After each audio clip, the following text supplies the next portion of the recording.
E se eu te dissesse que, segundo Napoleon Hill, o diabo não precisa nem encostar em você para destruir a sua vida financeira? Ele só precisa que você viva no piloto automático, sem metas, sem plano e seguindo a manada. No vídeo de hoje, a gente vai dissecar o livro Mais Esperto que o Diabo, do Napoleon Hill, e revelar como essa entrevista com o diabo expõe exatamente as armadilhas mentais que te mantêm pobre, endividado e preso em um trabalho que você odeia, mesmo que você se esforce todos os dias. Se você busca liberdade financeira, mentalidade milionária, disciplina com dinheiro e quer entender, de forma prática, como mudar sua relação com o dinheiro começando pela mente, fica comigo até o final. Esse é um resumo do livro Mais Esperto que o Diabo, pensado para quem quer usar a psicologia do sucesso a seu favor, sair do piloto automático e construir uma mentalidade financeira forte, capaz de criar riqueza no longo prazo. A partir de agora, não é só sobre dinheiro, é sobre como a sua mente pode ser o seu maior ativo, ou o diabo da sua vida financeira. Contexto do livro: Mas, a entrevista com o diabo. Antes da gente entrar nos segredos mais pesados desse livro, você precisa entender de onde ele veio, porque isso já diz muito sobre o poder das ideias que estão aqui. Napoleon Hill é o mesmo autor de Quem Pensa Enriquece, livro que em breve já estará resumido aqui no canal, e é um dos livros mais citados quando o assunto é riqueza, mentalidade financeira e sucesso. Ele passou mais de 20 anos estudando e entrevistando mais de 500 pessoas extremamente bem-sucedidas, como Henry Ford, Thomas Edison e outros gigantes da época. Em 1938, logo depois da Grande Depressão de 29, num cenário de crise econômica, desemprego e medo generalizado, Hill escreve um manuscrito diferente de tudo o que ele já tinha feito, Outwitting the Devil, que em português ficou conhecido como Mais Esperto que o Diabo. O livro era tão polêmico que ficou trancado por quase 70 anos. A própria família e a fundação ligada a Napoleon Hill acharam arriscado demais publicar aquilo na época. Só em 2011, esse conteúdo veio oficialmente à luz. E o que tinha de tão perigoso aqui? Hill constrói uma entrevista imaginária com o próprio diabo. Mas não é uma conversa de terror ou religião. É uma metáfora brutal sobre psicologia, manipulação e controle mental. Nessa entrevista, o diabo é obrigado a revelar, em detalhes, como ele controla pessoas. Ele descreve as armas psicológicas que usa para manter a maioria presa em mediocridade, escassez, dívidas, medo, vícios e falta de direção. E é aqui que fica interessante para quem se preocupa com dinheiro, liberdade financeira e sucesso. O diabo de Napoleon Hill não está preocupado só com a sua alma. Ele está muito mais interessado em roubar a sua mente, o seu foco e o seu potencial de construir riqueza. Frases fortes como "Eu domino aqueles que não sabem o que querem da vida" e "Eu controlo qualquer pessoa que não tenha um propósito definido" deixam claro o recado. Quem vive sem propósito, sem metas claras e sem disciplina mental, vira marionete, inclusive na vida financeira. Então, quando a gente fala em resumo Napoleon Hill ou em livro mais esperto que o diabo explicado, a real é, esse livro é quase um manual de bastidores de como a sua própria mente pode sabotar sua liberdade financeira. A partir daqui, cada insight que você ouvir não é só filosofia. É munição prática para você deixar de ser parte dos 98% controlados e começar a pensar e agir como os 2% que assumem o controle da própria vida, da própria mente e do próprio dinheiro. Alienação. Drifting. O principal inimigo da sua vida financeira. Agora a gente chega no coração do livro Mais Esperto que o Diabo. E na boa, se você entender isso, sua mentalidade financeira nunca mais vai ser a mesma. Napoleon Hill chama de drifting, que em português costuma aparecer como alienação. E o próprio diabo deixa claro na entrevista: meu maior objetivo é transformar as pessoas em alienadas. O que é um alienado? É aquela pessoa que vive no piloto automático, não tem propósito definido, não tem metas claras, não decide de verdade o que quer da vida. Ela só segue a multidão, reage a boletos, a problemas, a oportunidades, mas quase nunca escolhe conscientemente o caminho. Quando a gente traz isso para o dinheiro, fica gritante. Um alienado financeiro é alguém que não planeja as finanças, não sabe quanto ganha de verdade, líquido, nem quanto gasta. Aceita qualquer emprego, qualquer salário, como se não tivesse escolha. Consome por impulso, influenciado por propaganda e redes sociais. Deixa o dinheiro acontecer, em vez de dizer ao dinheiro para onde ele vai. É aquela pessoa que gasta tudo o que ganha, mês após mês, sem saber para onde o dinheiro foi. Foge de qualquer conversa sobre planejamento financeiro, investimentos, aposentadoria. Nunca senta, nem por 15 minutos, para escrever metas de renda, de investimento ou de carreira. Vive dizendo: eu vejo isso depois. E esse depois nunca chega. E é aí que o livro é brutal. O diabo deixa claro que não precisa destruir a sua vida de uma vez só. Basta te manter levemente distraído, levemente endividado, levemente frustrado, por anos. O resultado final é o mesmo. Você nunca chega na liberdade financeira. Do outro lado, Napoleon Hill fala do não alienado, aquele que o diabo tem dificuldade de controlar. O não alienado tem um propósito claro, toma decisões firmes e não vive em cima do muro. Cria hábitos intencionais, alinhados com o que quer. Não se deixa levar pela opinião da maioria, nem pelo todo mundo faz assim.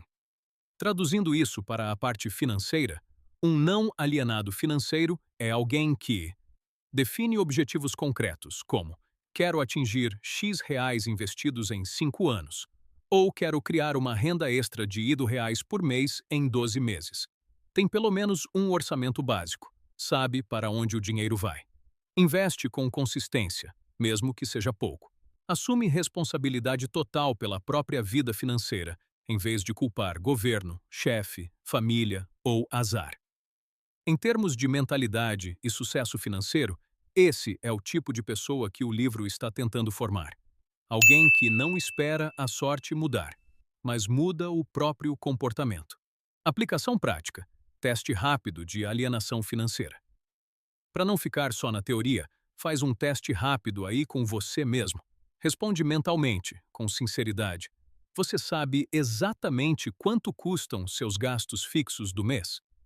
Você sabe quanto tem hoje de patrimônio líquido, o que você tem menos o que você deve?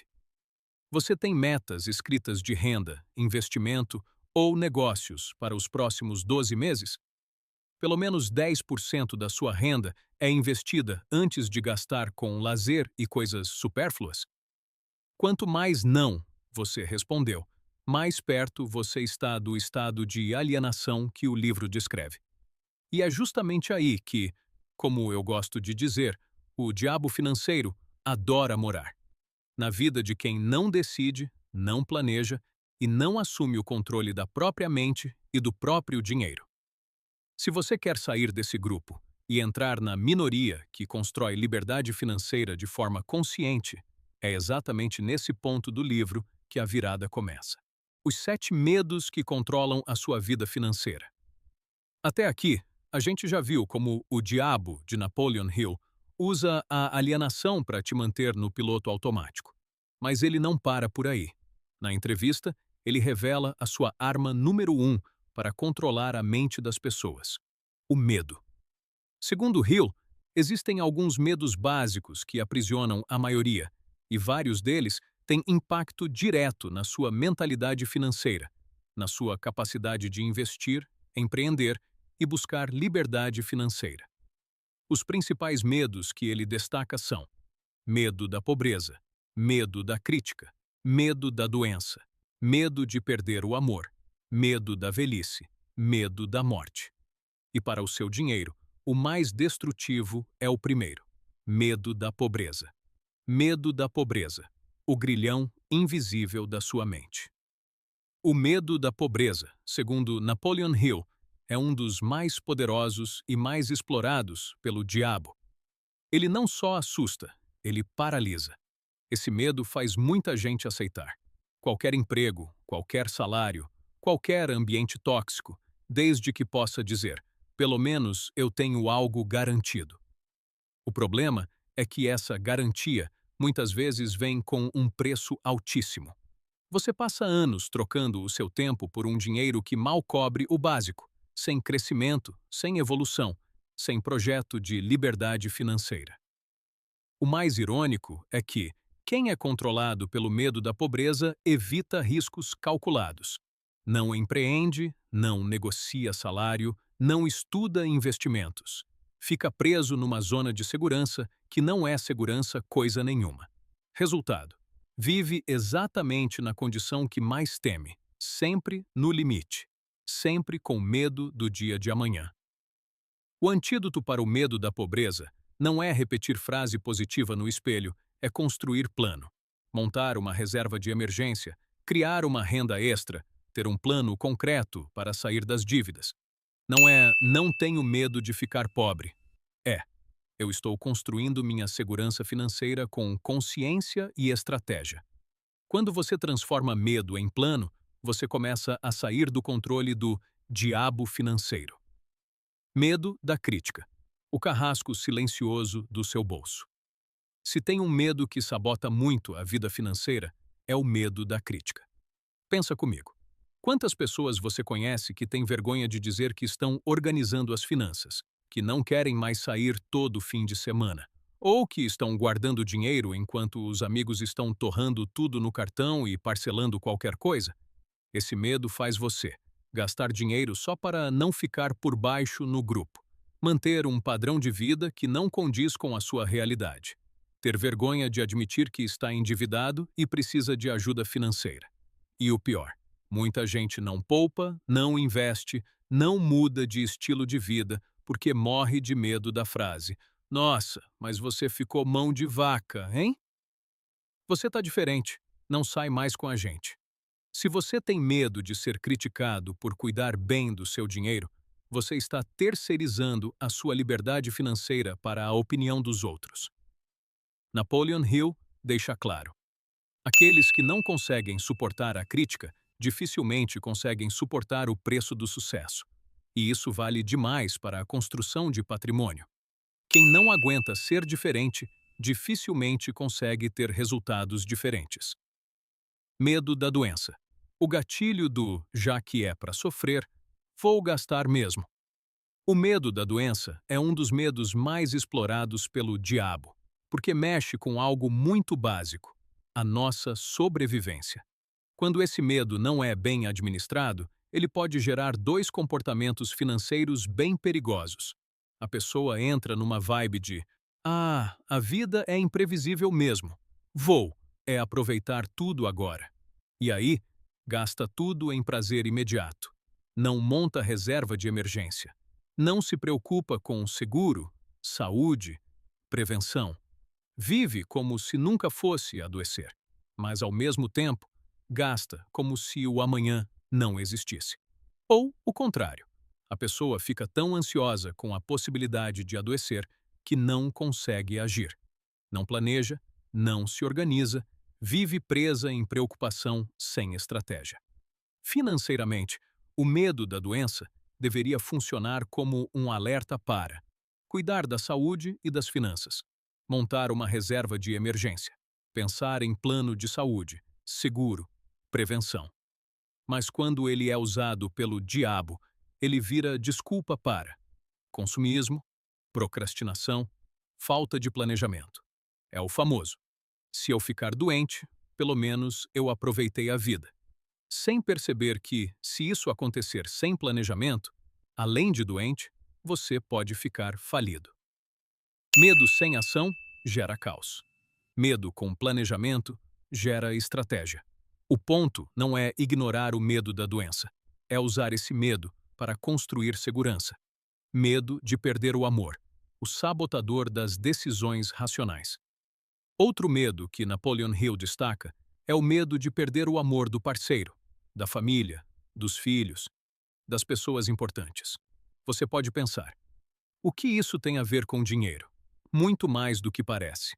Esse medo faz muita gente aceitar relacionamentos abusivos por dependência financeira, bancar um estilo de vida que não pode sustentar só para manter a imagem de provedor ou parceiro perfeito.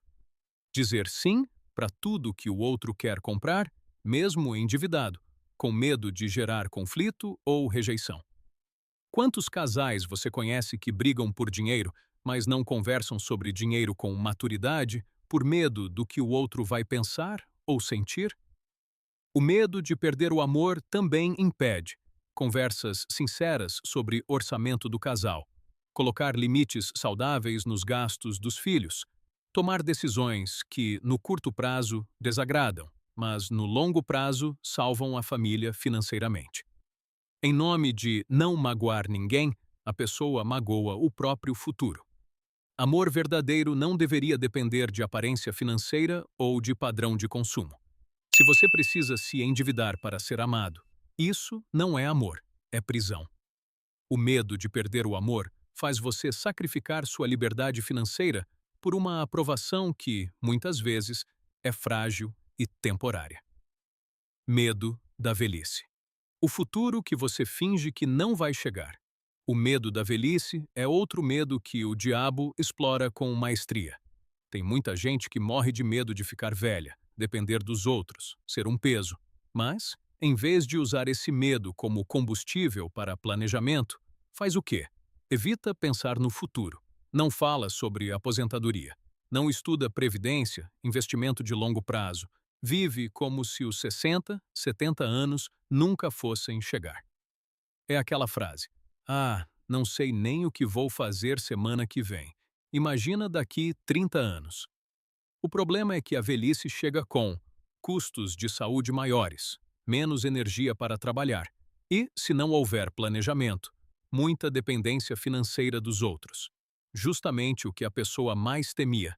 O medo da velhice, quando mal utilizado, te mantém preso no presente, sem construir nada para o amanhã. Planejar a velhice não é pessimismo, é autocuidado. Cada real que você investe hoje pensando no longo prazo é um voto para uma velhice, com mais dignidade, mais liberdade, menos medo. Se você não planeja o seu futuro, alguém vai ter que pagar a conta. E talvez não seja você. Medo da morte. A desculpa perfeita para o tudo ou nada. O medo da morte é óbvio.